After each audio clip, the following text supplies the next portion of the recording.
يعني في نهايه كل اسبوع كده بنعمل زي استفتاء كده او بنقول راينا في افضل الظواهر اللي حصلت في الاسبوع ال19.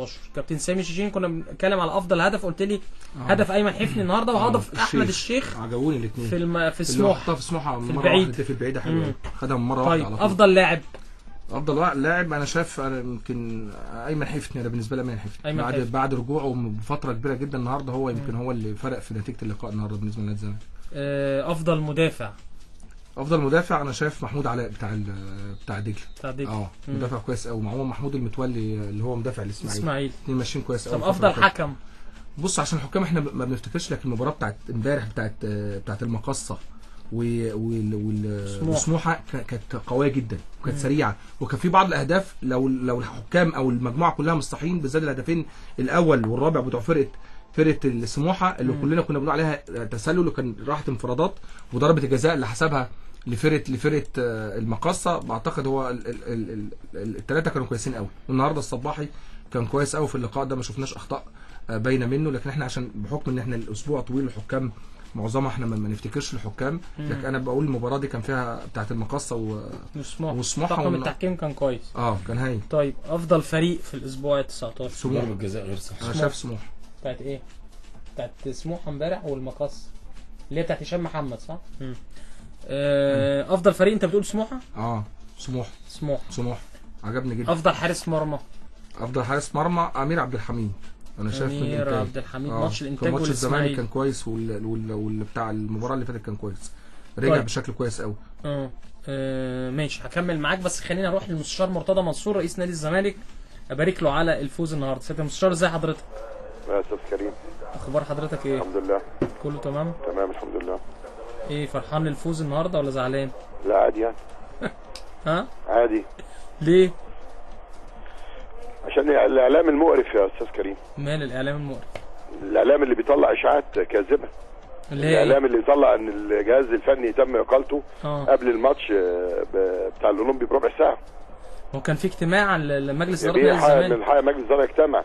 من عارف، احنا مش كان عندنا جمعيه عموميه بنحط الجدول عملها، ومن حق الاعلام ان هو يتطقص ويعرف الاخبار اللي هو عايزها، بس ما يقولش اخبار كاذبه.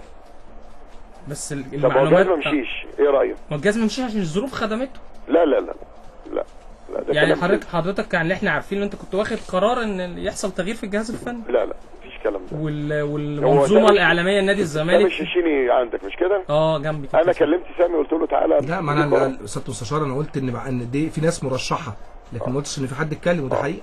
يعني من حق الجهاز يقيم، بس انا عايز اعرف معاك شادي مش كده؟ طبعا معايا شادي معايا جمال حمزه وسامي شيشين بيسلموا عليك. هم دول مش بيبقوا معاك برضه في النهار؟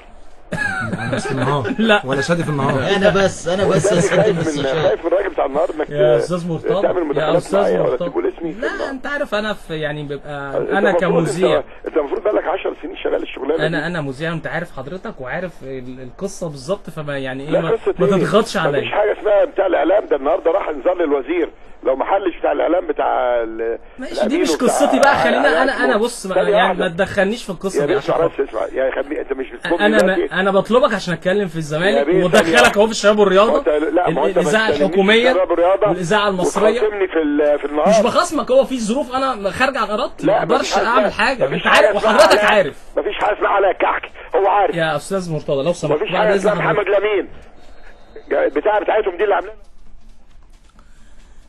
يعني مش عايز اقعد ندخل مشاكل في بعض. طبعا نرجع تاني مع كابتن سامي شيشيني وكابتن جمال حمزه وكابتن شادي محمد، وكنا بنتكلم في الافضل في الاسبوع ال19. يعني مش عايز ادخل مشاكل قنوات في اذاعه، احنا هنا في الاذاعه المصريه ما بحبش نطلع بره الموضوع. احنا بنتكلم عن المستشار مرتضى منصور رئيس نادي الزمالك وبنحترمه جدا ومفيش مشكله وبيخش معانا، لكن في حاجات بتبقى خارجه عن الاراده. نرجع تاني اللقطه الطريفه كابتن سامي بتاعت الاسبوع الحالي.